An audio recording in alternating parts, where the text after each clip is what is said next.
try to remember what we have done, and let's see if you remember the histories. Oh, test, there's a test. How about we turn and go back? The day comes.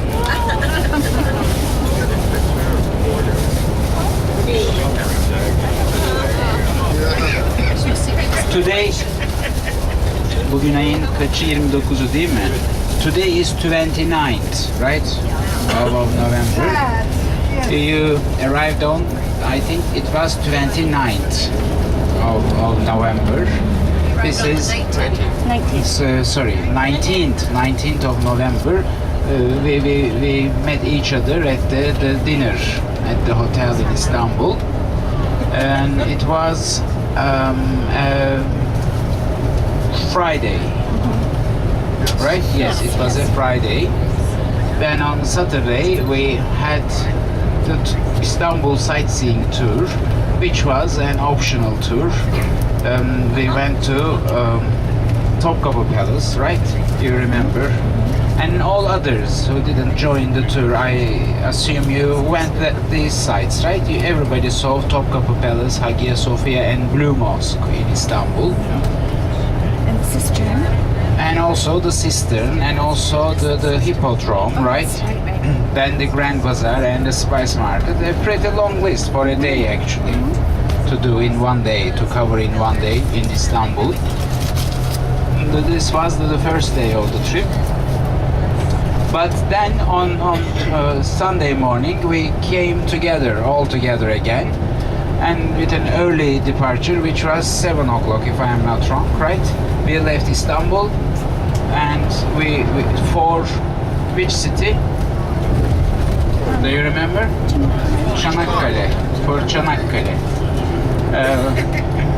But on the way to Çanakkale, the first stop we made was the orphanage, right? Yes. You remember?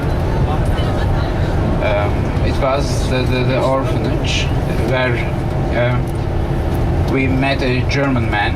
Do you remember? The director of the orphanage, which was founded by a writer, a Turkish writer. And we made our donation. We made our donation over there, and then we continued. What is this? Empty.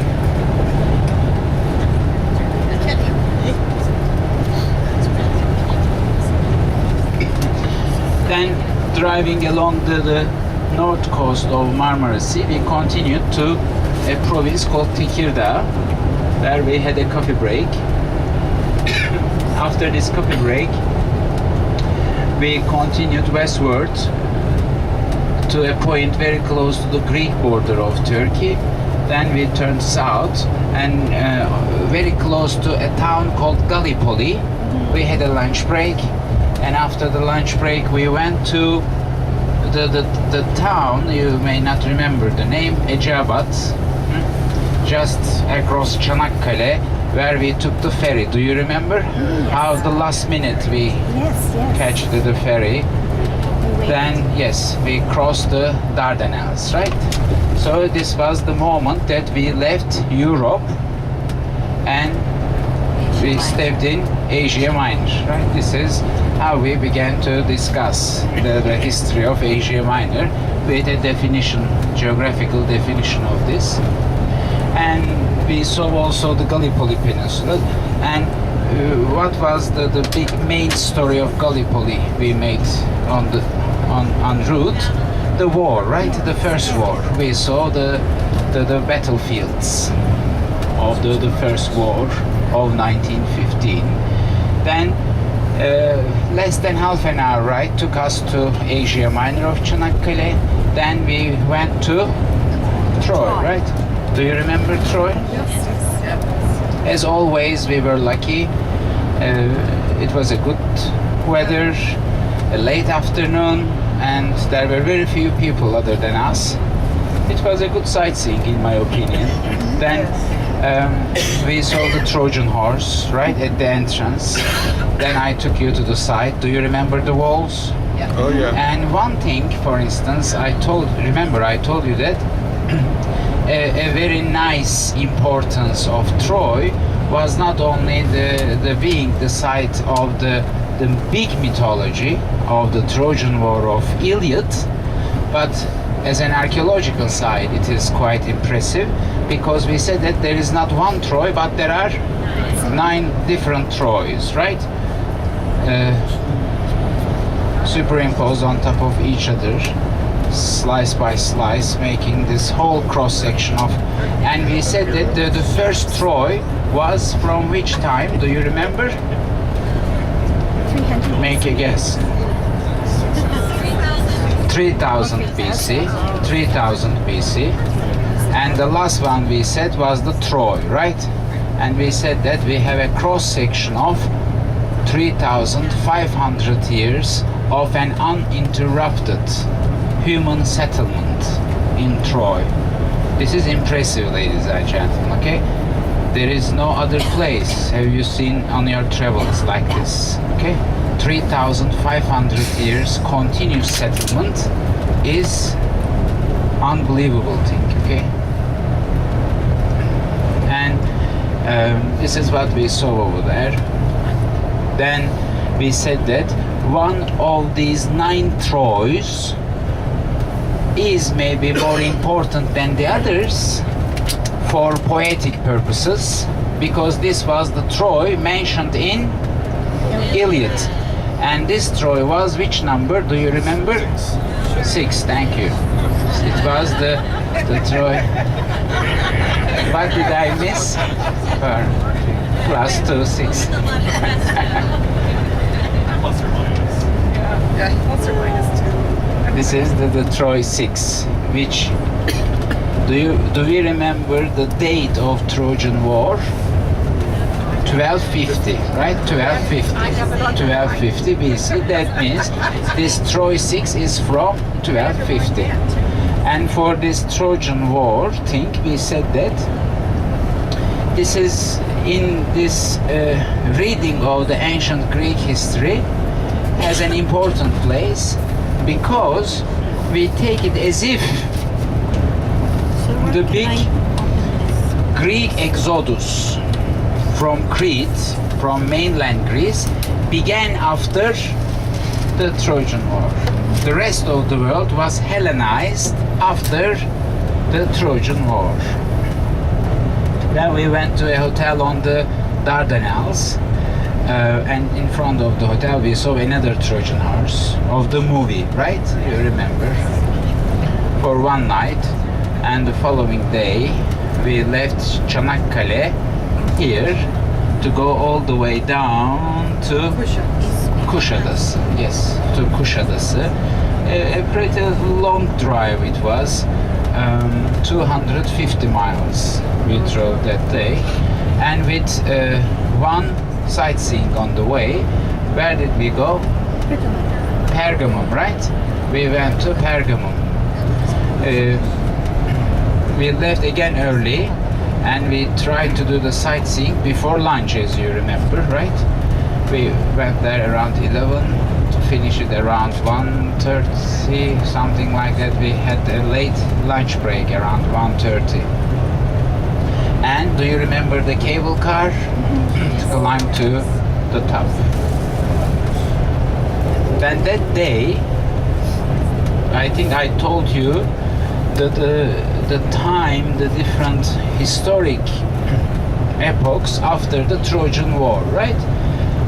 I gave a chronology of Asia Minor history. Simply we said after this Hellenization there were the Greek city-states, then the Persians came, then to liberate these Greek city-states from the Persians, Alexander the Great came, right? Then after Alexander we said that Rome in Italy turned to be an empire to rule all over this world. So for this first part, Alexander's period, we use the term Hellenistic. For the second part, we called it the Roman Empire simply. Okay, and we said that also a nice point about Pergamum was that it was an early city, and we defined it as Hellenistic. Do you remember? Not Roman like Ephesus, but earlier than Ephesus. What do you remember of Pergamum? Tell me.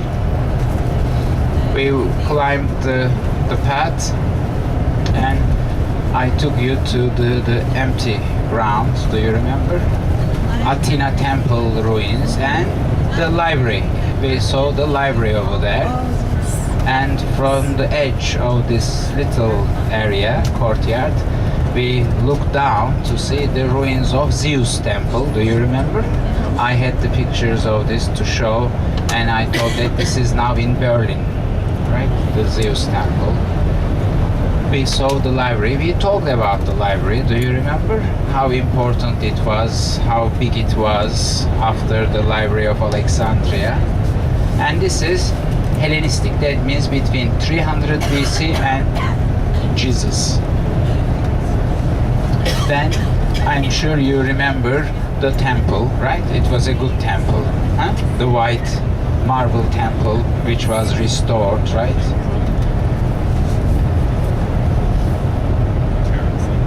And you saw the substructure of the temple, right, with the arches, and we saw the theater also over there, right? Then an afternoon drive, we continued to Kuşadası, a nice hotel, right? Do you remember? A 5-star hotel on the water. We all had water view rooms for 2 nights. We went there for 2 nights, and we had a tour. Sorry? Really? Where was it? On the buffet? The baklava in town? You really? Good for you. Yeah, we couldn't find good baklava at the hotels, of course, right? Unfortunately. It's difficult to find good baklava in Turkey. Very few places you can find good baklava, ladies and gentlemen. Okay, very few. This is a dessert, a kind of national dessert of Turkey, but still you cannot find good baklava. Okay, this is a difficult thing to make. It's a difficult thing to make.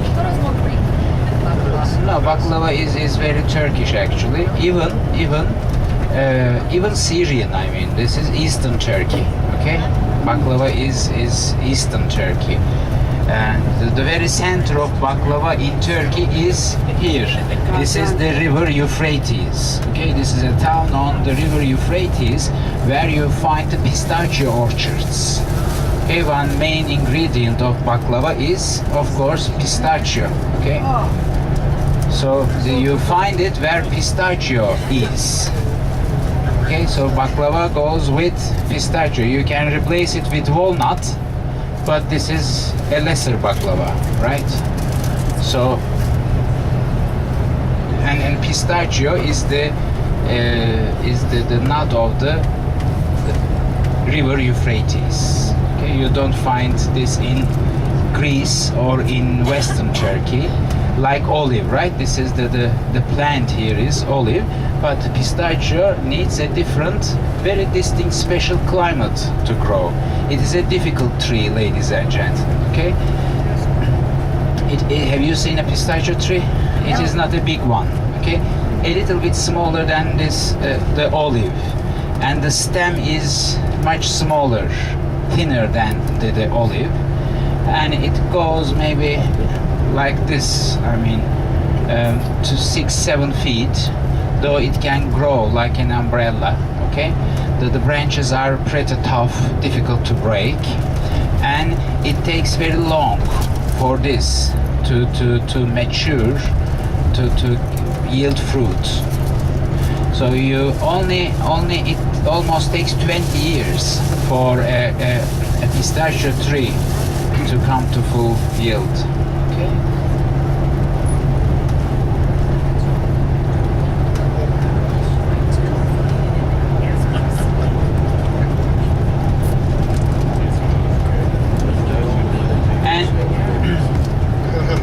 Following day we went to Ephesus, right? But before Ephesus, what was our first stop? Do we remember? Virgin House of Mary. Virgin Mary. Though we said that it is a pretty controversial